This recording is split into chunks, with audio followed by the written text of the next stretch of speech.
Café com leitura, Romanos capítulo 3. Em Romanos capítulo 3, Paulo começa falando sobre a fidelidade e a justiça de Deus.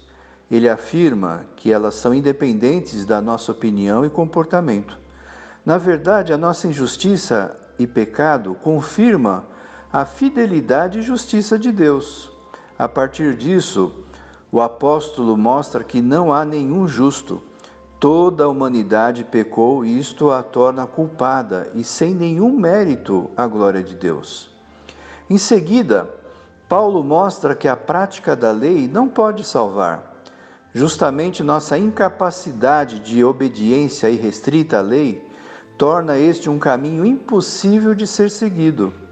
A justiça de Deus se revelou salvadora e graciosa em Jesus Cristo. Ele sim é a propiciação perfeita dos nossos pecados. O sacrifício de Jesus Cristo na cruz revela que Deus ama a humanidade e não apenas um povo.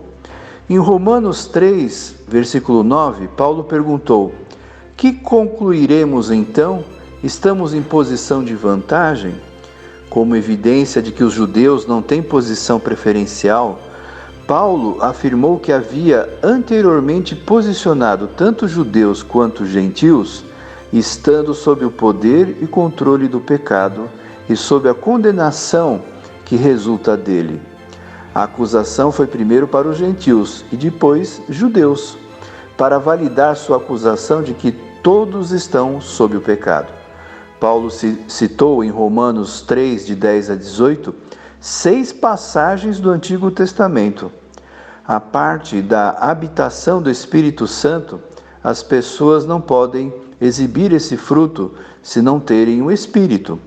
Eles não têm capacidade espiritual interior pela qual podem normal e automaticamente exercer bondade genuína para com os outros. Em vez disso, o pecado os torna egoístas e egocêntricos.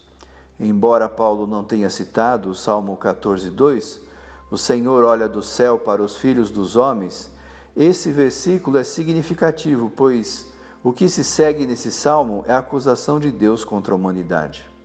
Ao ler Romanos 3, de 13 a 18, percebemos que estes versos descrevem a maldade de várias partes do corpo humano, indicando figurativamente que cada parte contribui para a condenação de uma pessoa.